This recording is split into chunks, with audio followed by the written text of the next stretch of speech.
Hey everyone, it's Gaba Guy. I haven't done a video like this in quite a while.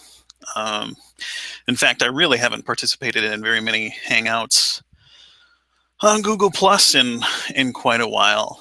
I've just been busy. I've had a lot going on between work and family, and uh, kind of a new endeavor that I've done on or started in on the side. Um, so that said, things have slowed down a little bit for me this week due to some uh, circumstances, and I've had a little bit of time to dedicate to a couple of hangouts.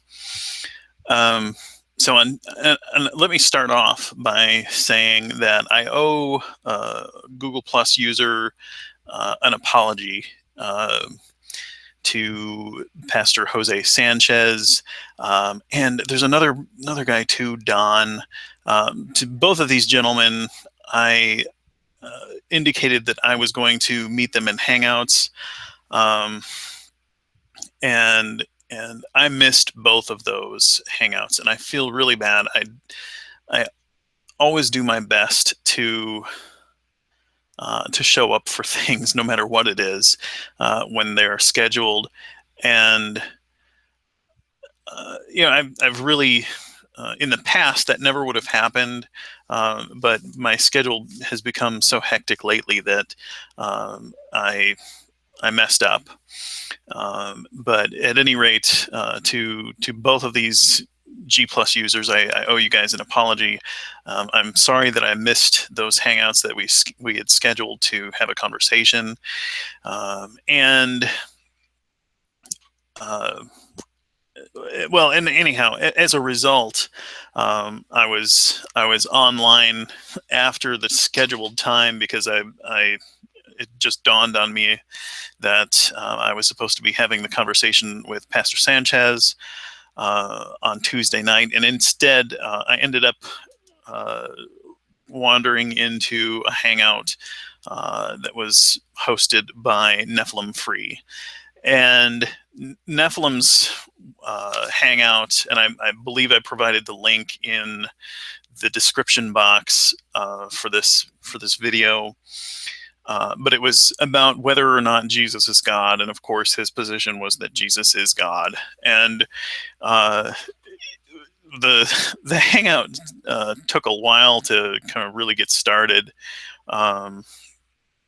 Yeah, he needs to wait for people while he's off air and then go live, just so there's not so much lag. I think it's like 40 minutes into it before the conversation really got started on the subject.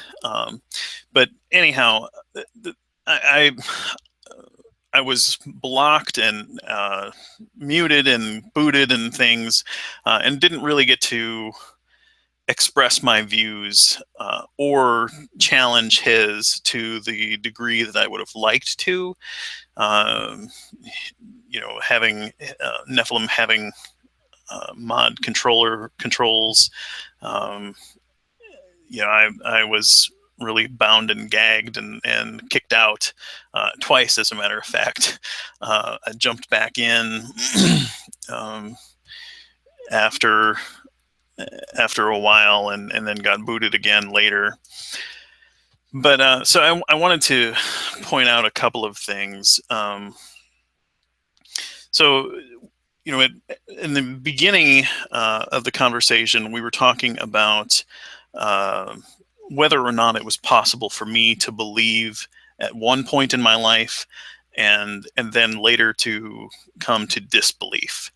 And Nephilim's position on this was that no, it's not possible. Either he said there was one of two possibilities: either I was never a believer, or I'm still a believer, but I'm just in quote unquote rebellion. And this is not my experience. Um, you know, as far as belief, I believed to the core of my being that the God of the Bible was real, and that Jesus was the Son of God and God Himself, whatever that means. I don't think that makes sense anymore, but at one time I thought that there was something to it, anyhow. And and yeah, I was taught this as a child, um, and I was fully invested in that belief. There's no other way I can say that.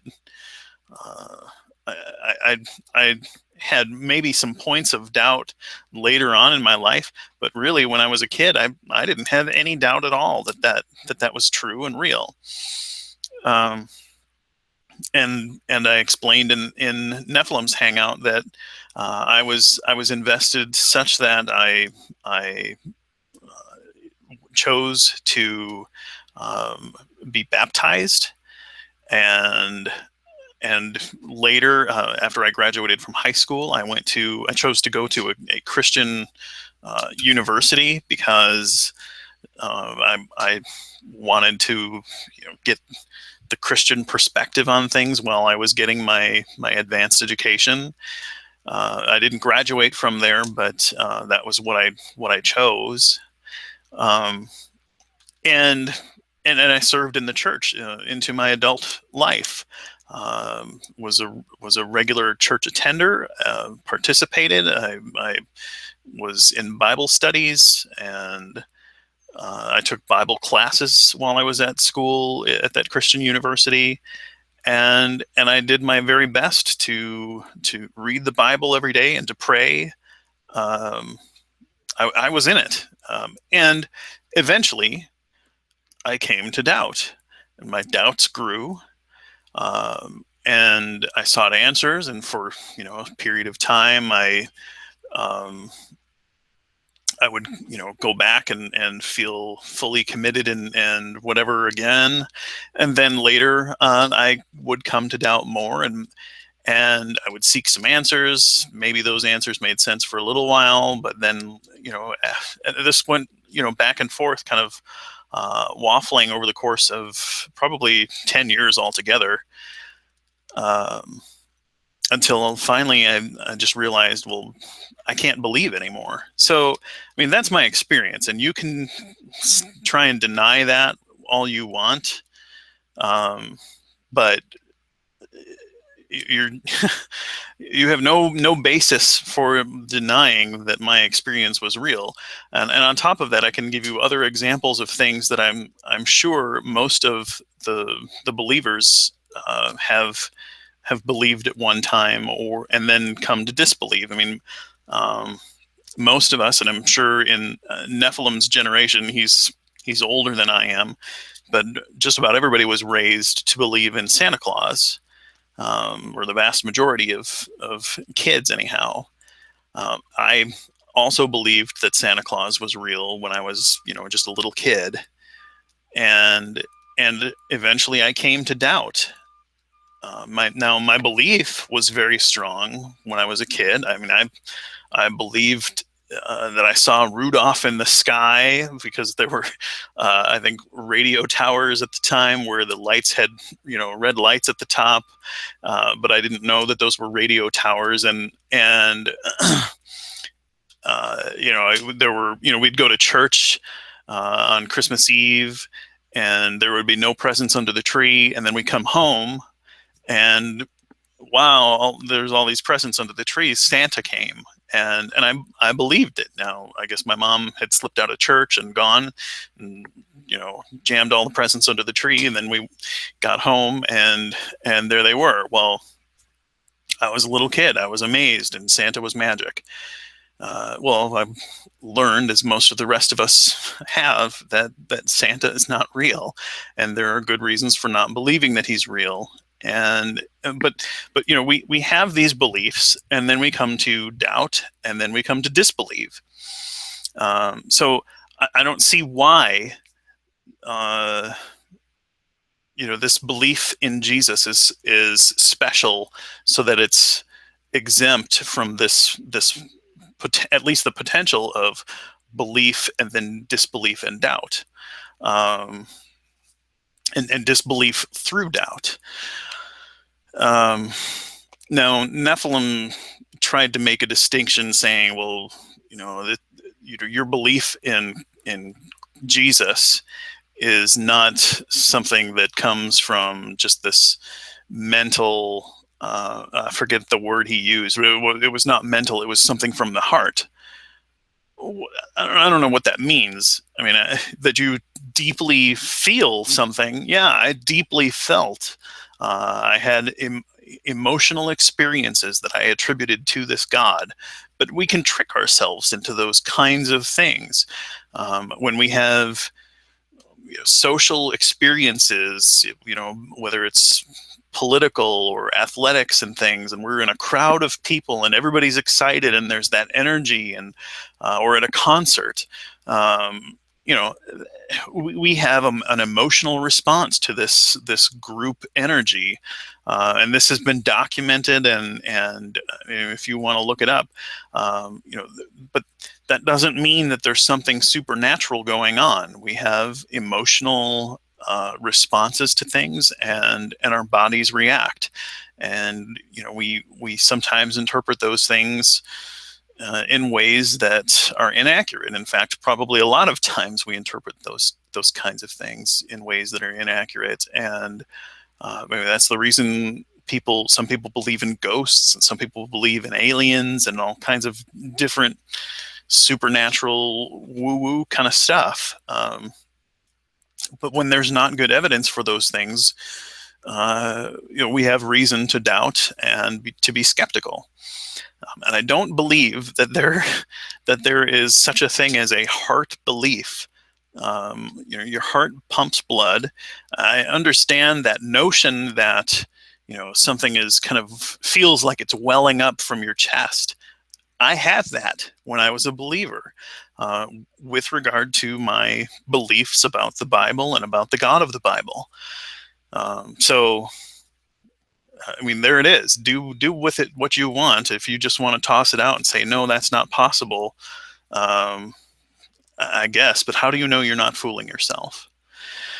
So then the next thing was that we got into the idea that, and the question of whether or not the God of the Bible is culpable for evil in the world. And my example was, well, if he created things and knew, if he's omniscient and knew how everything was going to turn out, then he is in some sense culpable, because he crafted this existence, this reality, in the way that he did, knowing that it was going to come out the way it does, and has.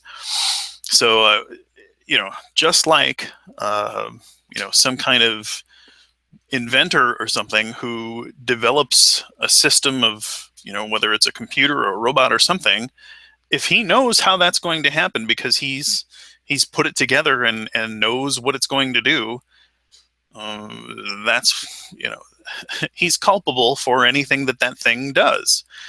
And Nephilim's response was no, that Yahweh gave us free will. Well,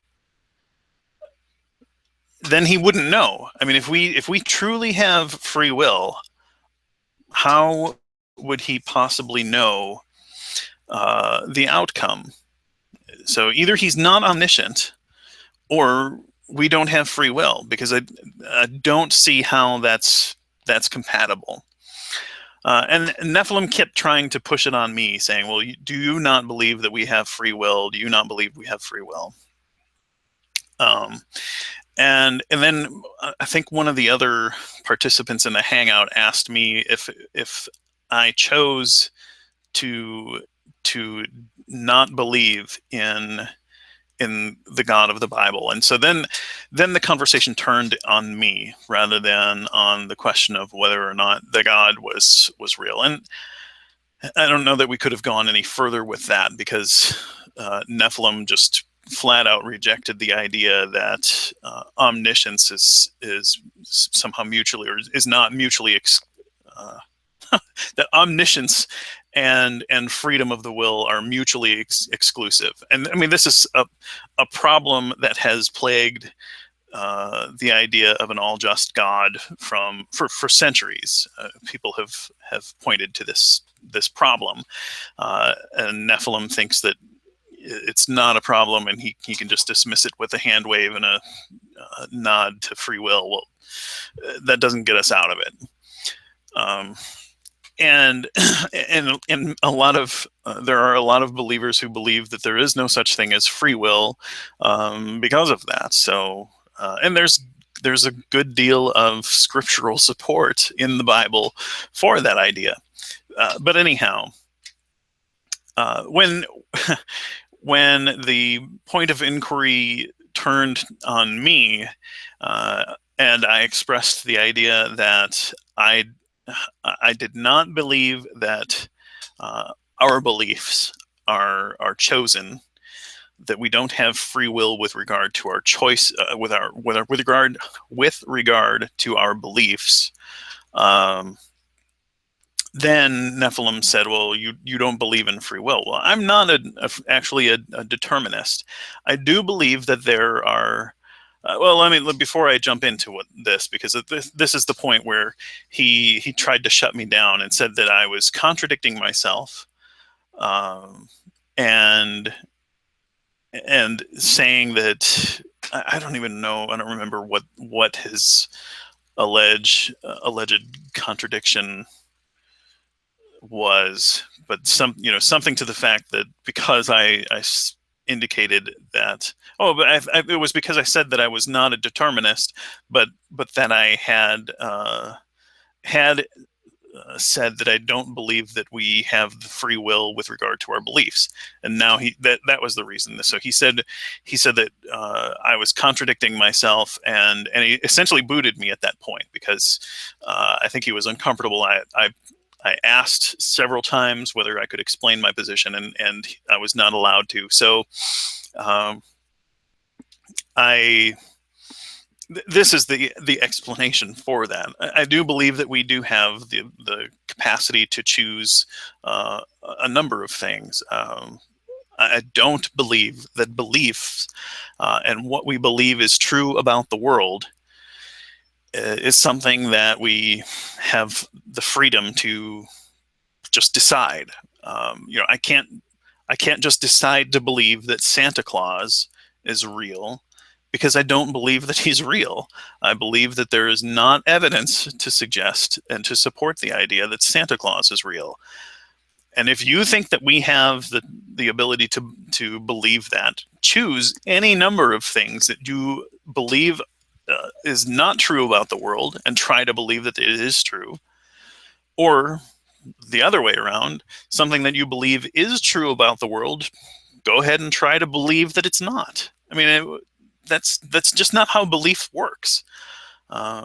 So I at one point believed, because of information that I was provided when I was a child, that the Bible was true and that the God of the Bible was real. And I was given reasons. I came to believe that those reasons that I was given were not sufficient reasons, were not good reasons, and that the support for the idea of a God was lacking severely, and ultimately came to the conclusion that there was not good reason to believe that a God exists, and I don't believe that a God does exist.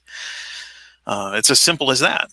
Now, I can choose things like, what do I want to have for dinner? I had some English muffins tonight with peanut butter and jelly. Delicious. I could have chosen something else, and on any given night, I choose different things to eat. I think there's a range of things that we can choose. I think there's, even within the number of different kinds of things that we can choose, like, for meals, or what have you. I don't think that I could bring myself to choose to eat glass. I, I have a strong aversion to causing myself harm and pain. Um, and I don't, I can't choose willingly to subject myself to things that will do that. If I believe that it's going to be ultimately harmful, I'm not going to go and cut off fingers or something like that. I can't will myself to do that, and I don't want to will myself to do that.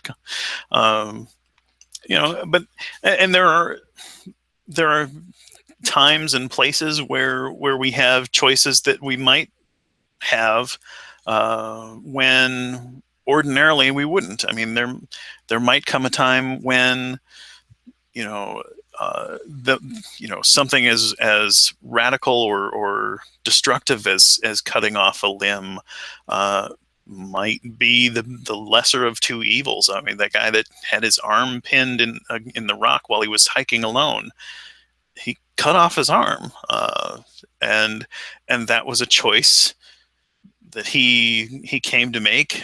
There was probably a period where he was going back and forth. Now, ultimately, maybe that wasn't even a choice. He came to the point where he was probably very, very close to dying right in there in that spot, and the idea that he could wait any longer, maybe that wasn't even a choice for him at that stage. I don't know. I think it's very hard to pinpoint where those lines are in our lives, because we don't, time is a continuum, and we're only moving in one direction. We can't rewind the clock and try again, especially in circumstances like that. But I think in general we can look at our lives and see where we do have choices and can make decisions and things. Sorry if you're getting this background noise. My window is open because it's a nice night outside and the neighbor is mowing the lawn. And I'm not going to be on too much longer here anyhow. So, but anyhow, that's not contradictory to say that in some instances we have freedom of the will, and in other instances we do not. No more than it is contradictory to say that some cars have 4 doors and some cars have 2 doors. It's the reality. Or that some vehicles have 4 wheels and others have more wheels than that, and some have fewer wheels than that. It's a nuanced position, but it's not contradictory. And the fact that Nephilim was so uncomfortable with even talking about that or allowing me to explain my position and booted me because of that, I think he was just really uncomfortable with the whole topic and wanted to get rid of me as quickly as he could so that I couldn't circle back around to the real issue, which was whether or not it makes sense that a deity is culpable. And I made a couple other points about that. And this is not original to me. I've heard it from other people, and I think Matt Dillahunty might be one. And I don't know. I listened to a lot of podcasts and things too, and so I can't give credit exactly where it's due. But this idea that there's suffering here on Earth. There won't be suffering supposedly in heaven. Why couldn't Yahweh have created heaven to begin with? Why do we have to have this practice round? He's culpable for whatever happens here, and for not just creating this ultimate good place. It didn't exist before we were created. Supposedly, I mean, and maybe I don't have all of the theology right here, and because this is kind of a gray area with regard to the Bible, and I think Christians might even disagree on this, but whether or not there was a heaven before the earth was created, and and whether or not the angels existed before the earth was created.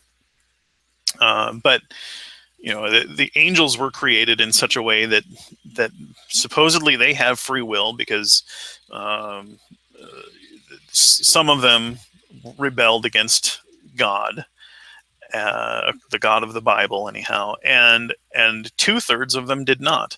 So it's possible to create beings such that a portion of them, a majority of them, choose not to rebel, not to sin, and however he created humanity, supposedly we are created such that 100% of us rebel and sin. Uh, so all have fallen short of the glory of God. All humans, not all angels. Why didn't he create us so that not everyone did? Why did he create us so that every single one of us failed? And he knew that that was going to happen. He also knew that however he created the angels, 2/3 of them would not rebel. He, if there is free will in heaven, whatever portion of humanity ends up in heaven and will be in heaven and not sin and not rebel, uh, he could have created that portion of humanity exclusively, and from the beginning to the end, they would have had free will and not rebelled. And he knew that that was a possible way to construct things. Um, and I guess a counter to this might be, well, no, I can say that is a possible way, but it could be that that's not a possible way, and this is the only possible reality. Well, to me, that sure seems ad hoc. Why would that be the case? Can you provide any explanation or any foundation for believing that that's true? I sure can't. So I'm open to suggestions as to why that might be, that was the only possible scenario. But if that's true, if he could have created humanity, he could have created 100% of humanity, just all the same numbers of people, with free will, but only create people that are going to have free will and not rebel. Why wouldn't he have done that? And there's a lot of evil in the world that has nothing to do with humanity. The earthquakes and floods and storms of all different kinds that kill people, has nothing to do with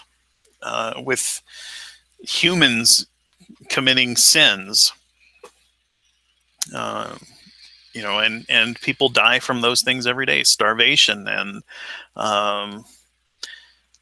just insect disease and all of these things, just unnecessary.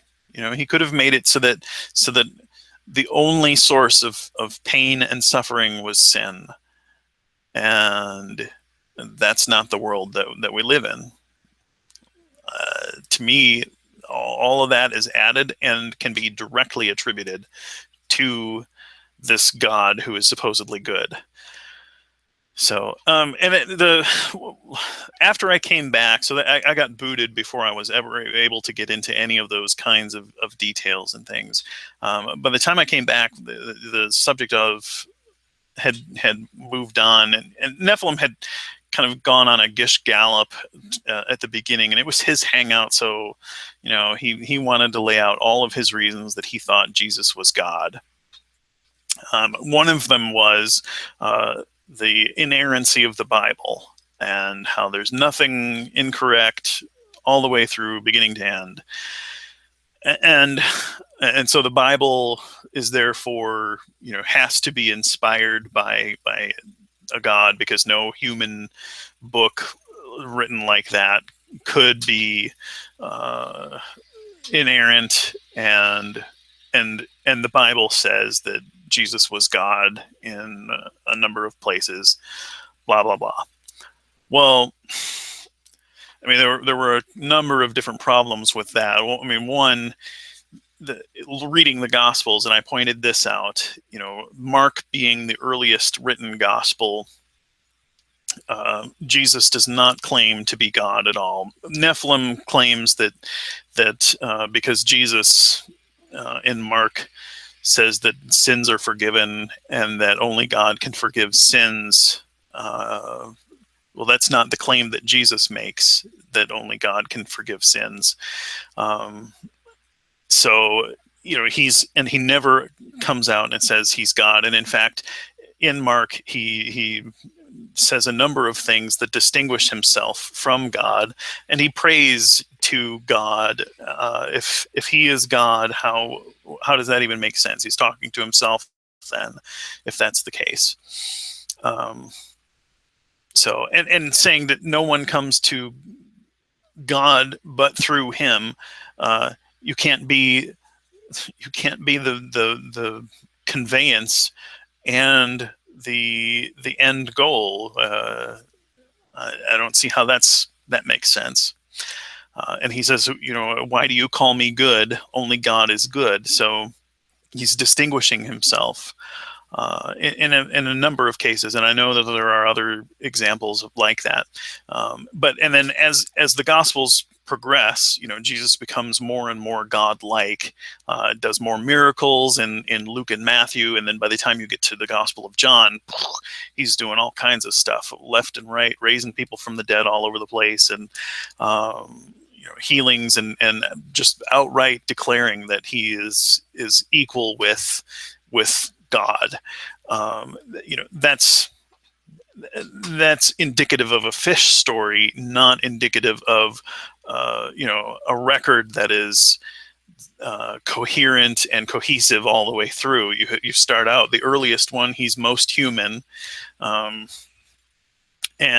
then as you progress, he gets more and more supernatural.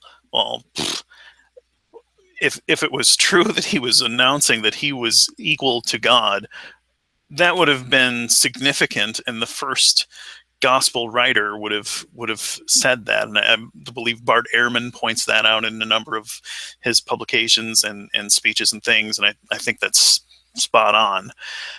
And I know other scholars have done that too. And even when I was in at the university studying and taking Bible classes, I had in my evangelical fundamentalist Christian school, my Bible professors did not shy away from the fact that the Gospels were starkly different, especially the synoptics from the Gospel of John, and how they didn't dispute the order. They acknowledged the general scholarship on the fact that Mark is the earliest gospel.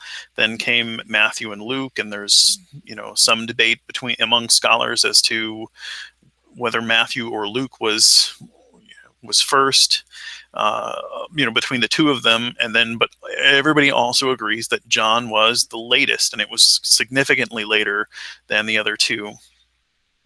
And then there are discrepancies all throughout the Gospels, like things as insignificant as just a sequence of events. One of the examples that I gave in the Hangout is the temple curtain in one of the Gospels is written, or maybe in more than one. It's torn after Jesus dies, and in one of the Gospels, I think it's written that it's torn and then he dies. So it can't be both before and after. Nephilim says, well,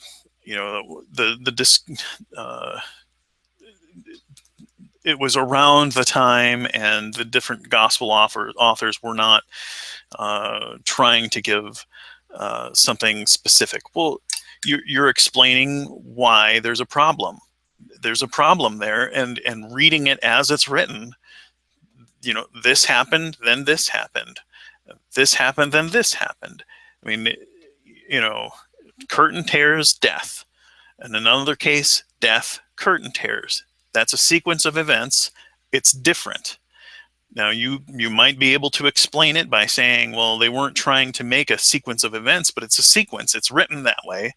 And if you were a decent and clear author, you could make things clear and say, around that time, this happened. Around the time that Jesus died. The gospel authors don't even agree on which day Jesus died. I think it's John.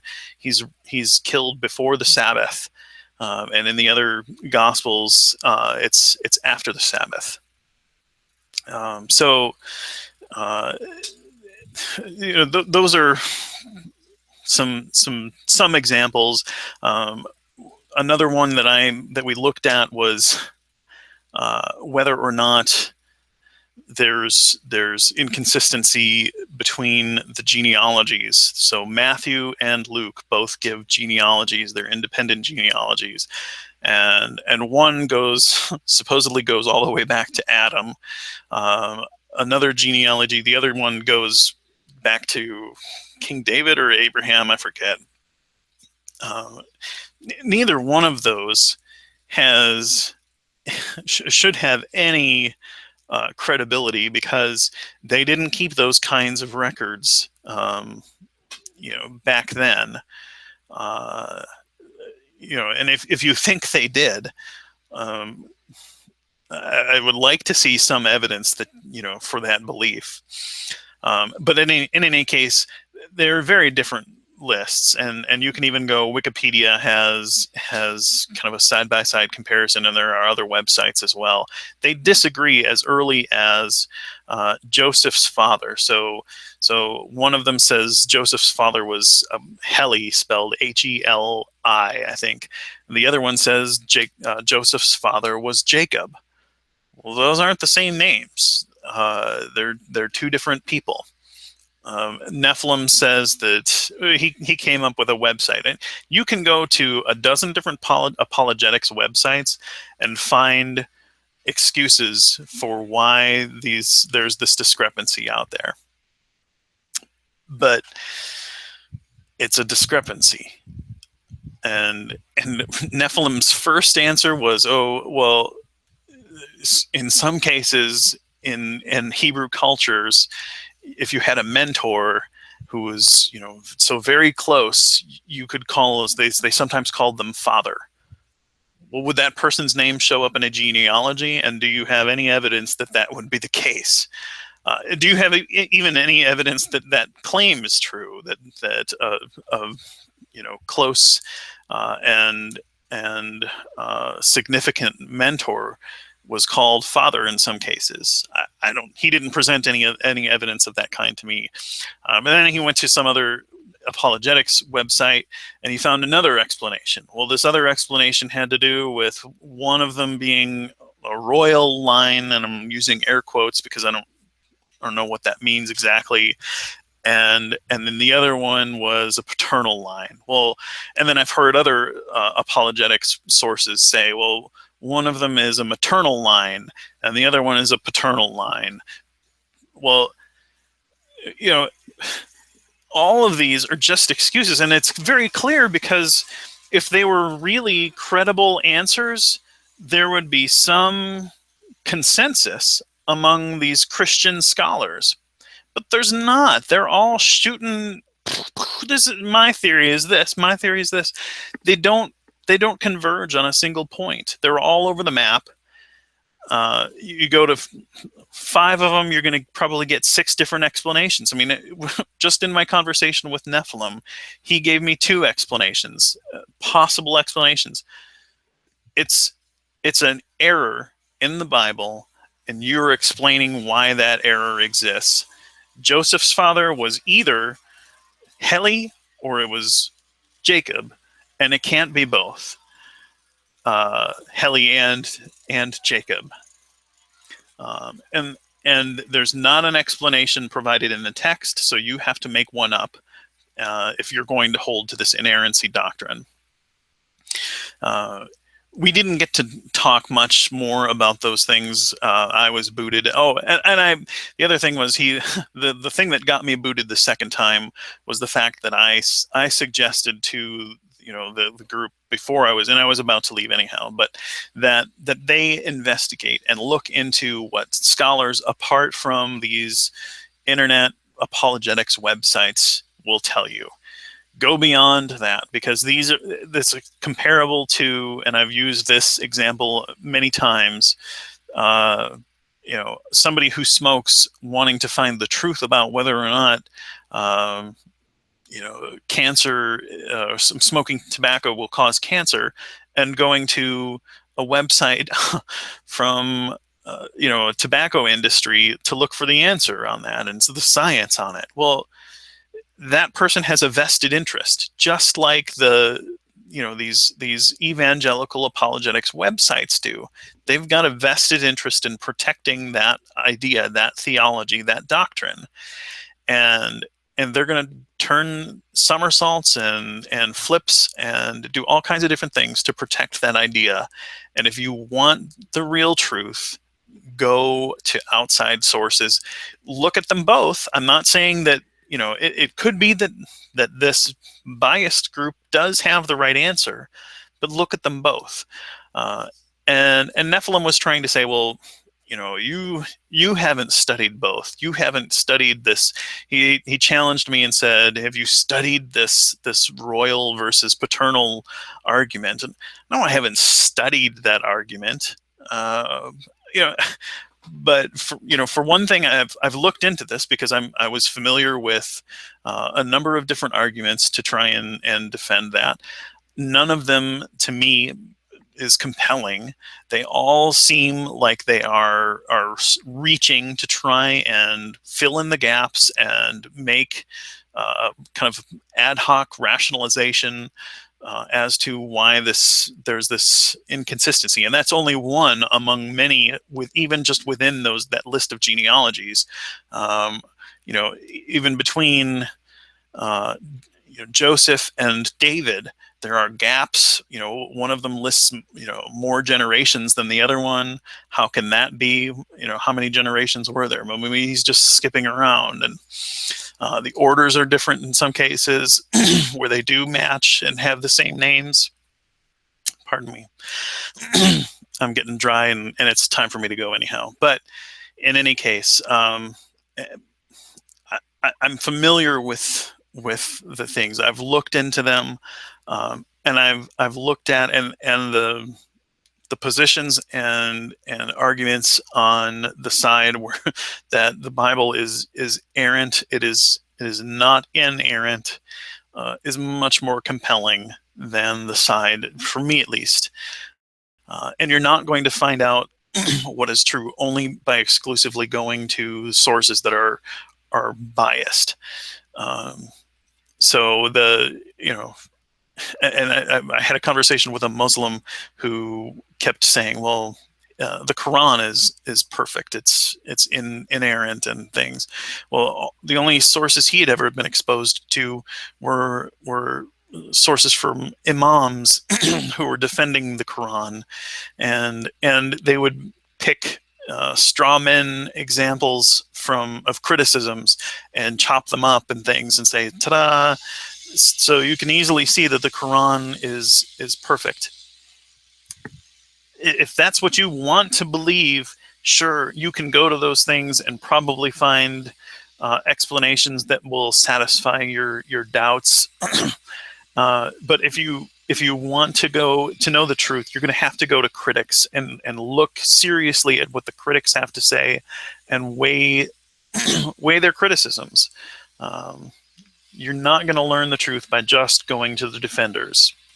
So anyhow, that's all I had to say. I just wanted to kind of put my 2 bits out there when I wasn't being muted and booted and talked over and gish galloped over.